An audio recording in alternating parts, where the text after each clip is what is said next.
ခြီကပိုလီအိတ်ပလိုင်းကိုသုံးထားပါတယ်အက3 mm ကိုသုံးထားပါတယ်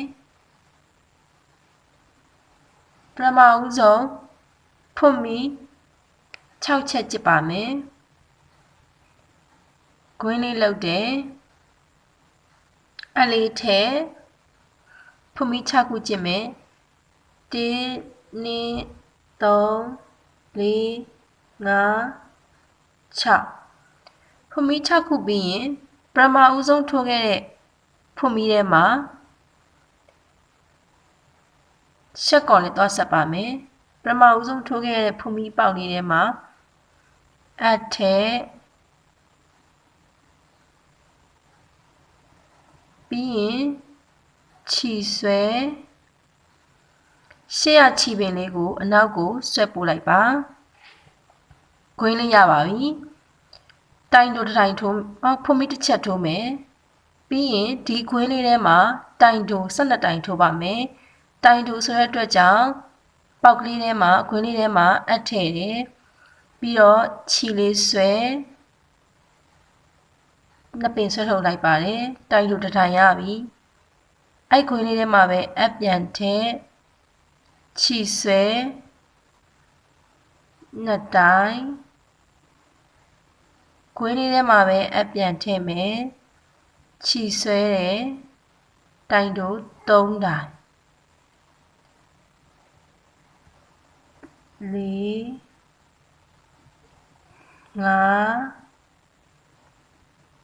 6 9 10 9 10 11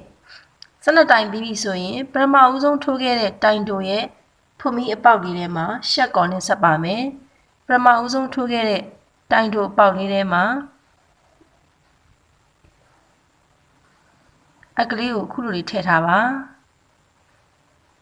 ပြီးရင်ခြီဆွဲရှေ့ရခြီပင်လေးကိုနောက်ကိုဆွဲထုတ်ပေးပါပြီးရင်ဒီမှာရှိတဲ့ခြီစာလေးကိုအခုလိုခက်ရှိရှိလေးဆွဲပါဆွဲပြီးရင်အမှခြီကိုတရရစ်ပါအဲ့ဒီပေါက်ထဲမှာပဲအပြန်ထည့်မယ်ပြီးလို့ရှိရင်ခြီကိုရှိရှိလေးပြန်ဆွဲပါတစ်ခါရပါပြီအခုလိုမျိုး9ကလောက်ပါမယ်လက်ကလေးကဒီနားလေးမှာထိန်းထားပါအမှခြီကိုတရရစ်ပါပြီးရင်အဲ့ထဲမှာပဲအပြန်ထည့်ခြီဆွဲပါနှစ်ခါတရရစ်အဲ့ပေါက်ထဲမှာအပြန်ထည့်ခြီဆွဲ3ခါတရရစ်အဲ့ပေါက်လေးထဲမှာအပြန်ထည့်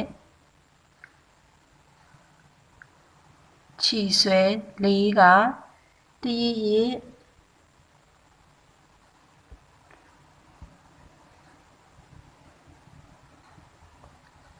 အထက်ခြီဆွဲ5ခါဆွဲပြီးရင်ဒီခြီလေးအကုန်လုံးကိုဆွဲထုတ်ပါမယ်ခြီလေးကိုဆွဲအကုန်ဆွဲထုတ်လိုက်ပါတယ်ပြီးရင်ဖွင့်ပြီးတစ်ချက်ကြည့်ပြီးတော့ပိတ်လိုက်ပါမယ်အခုလိုလေးရပါပြီပြီးရင်ဖွင့်ပြီး3ချက်ကြည့်ပါမယ်တစ်ချက်နှစ်ချက်3ချက်ဖွင့်ပြီး3ချက်ကြည့်ပြီးရင်ဒီပေါက်လေးထဲမှာအခုလိုဆက်လုပ်ပါမယ်တရရစ်ပါနောက်ထပ်ကရက်အပေါက်လေးထဲမှာအထက်ခြီဆွဲပါတယ်9ကဆွဲပါမယ်လက်ကလေးကထိန်းထားပါတယ်တရရစ်တယ်အဲ့ပေါက်ထဲမှာအပြန်ထည့်တယ်ခြီဆွဲတယ်နှစ်ခါတရရစ်3ခါ4ခါ5ခါပြီးရင်ခြီပင်တွေအကုန်လုံးကိုဆွဲထုတ်ပါမယ်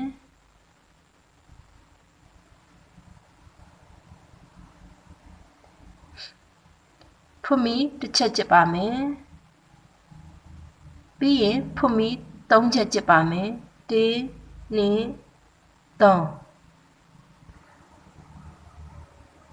ပြီးရင်နောက်ကရက်ပေါက်မှာလည်းအခုလိုလုပ်ပါမယ်တရရစ်ပါနောက်ကရက်ပေါက်လေးထဲမှာအထက်ခြီဆွဲတစ်ခါတရရစ်အထက်ခြီဆွဲနှစ်ခါ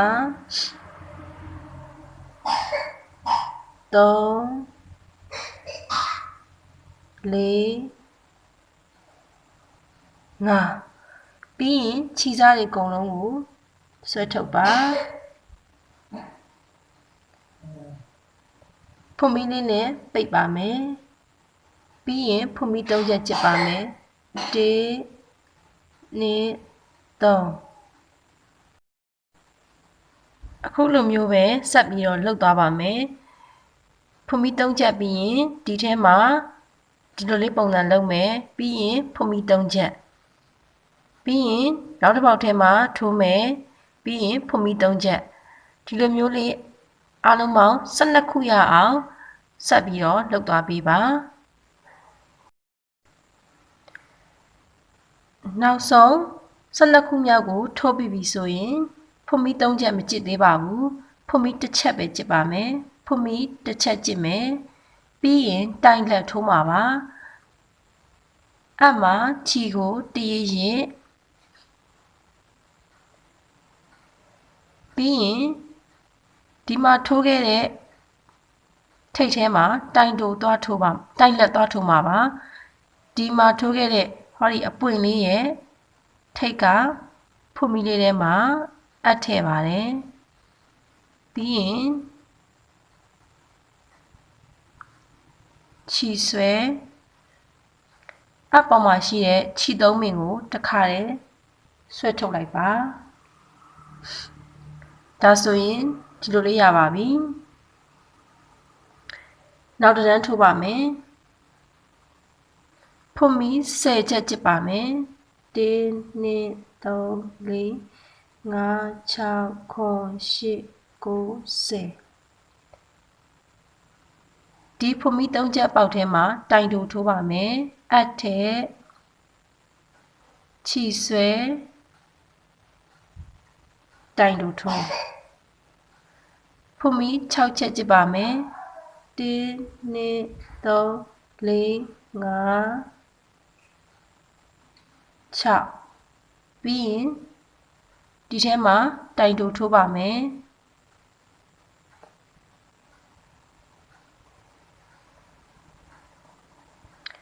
ဖွန်မီဒီတစ်ခါလဲ6ချက်ထိုးပါမယ်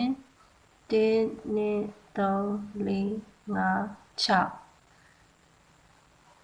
ဒီပေါက်လေးထဲမှာတိုင်တိုထိုးပါမယ်ဖွန်မီ10ချက်1 2 3 4 5 6 8 9 10ဒီထဲမှာတိုင်တိုအခုသွားတဲ့ပုံစံတိုင်းပဲဆက်သွားမှာပါဒီကောင်လေးတွေကဖွန်မီ10ချက်လေးတွေကတောင်စုံးမှာရောက်မှာပါ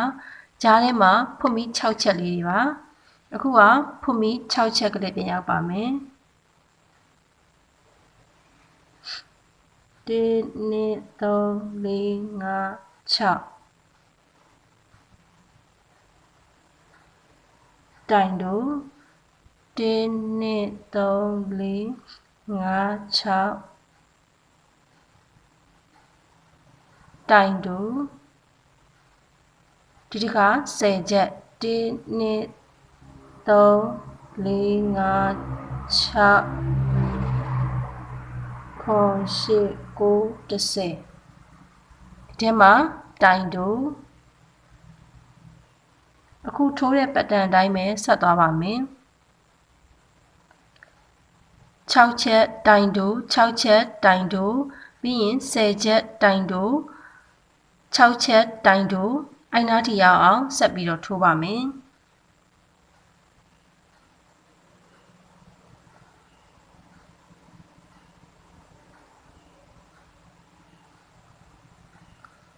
1 2 3 4 5 6တိုင်တို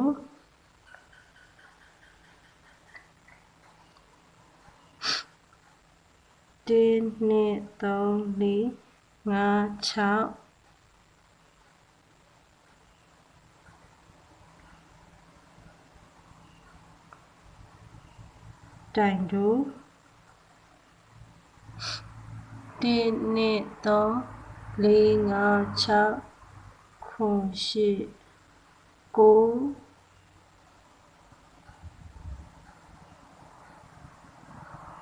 7 9 10တိုင်တို့1 2 3 4 5 6တိုင်တို့နောက်ဆုံးတစ်နေရာပဲကြံပါတော့တယ်အဲ့ဒီမှာ6ချက်မထိုးပါဘူး3ချက်ပဲထိုးမယ်1 2 3ပြီးရင်ဟောဒီထိပ်ထဲမှာတိုင်ရှည်ထိုးပါမယ်အပ်မှာခြီကိုတရရစ်ပါပြီးရင်ဟောဒီထိုးထားတဲ့เนาะတိုင်လက်လေးရဲ့အပေါ်ကဖွင့်ပြီးပေါက်လေးထဲမှာအပ်ထဲခြီဆွဲ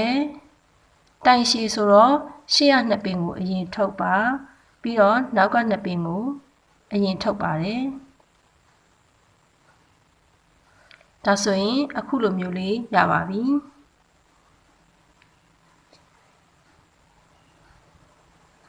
ဒါလေးတွေကဖွင့်ပြီး10ချက်လေးတွေကတောင်ဆုံးလေးတွေပါဒီမှာကဖွင့်ပြီး6ချက်6ချက်ဒီမှာ10ချက်6ချက်6ချက်10ချက်6ချက်6ချက်ဒီမှာတွေက10ချက်တွေပါနောက်တစ်တန်းထိုးပါမယ်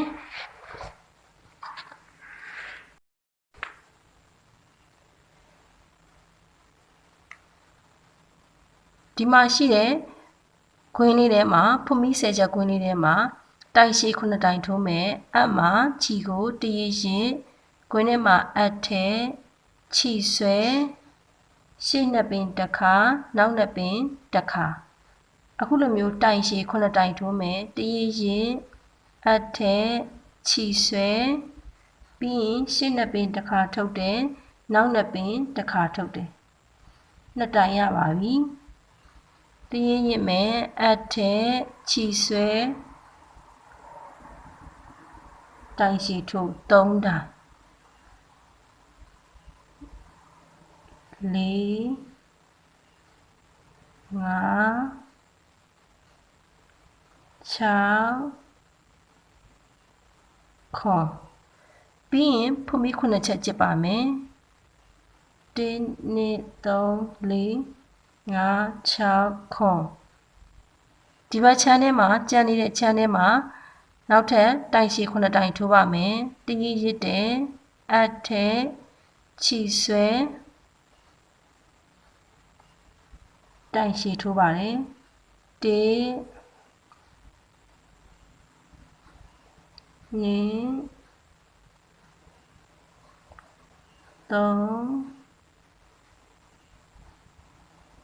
3 4 5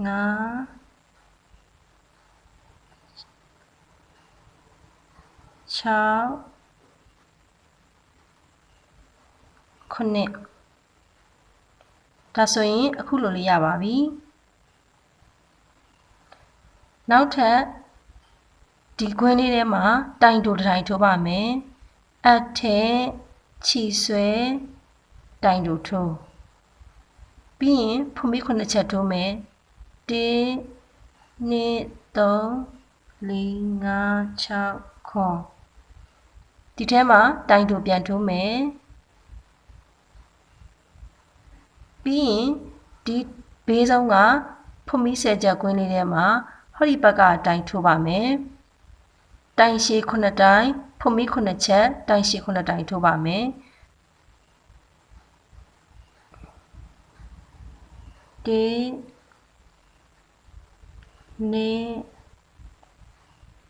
3 4 5 6 ခေါ်ပြီးရင်ဖွင့်ပြီး9ချက်လာမယ်1 2 3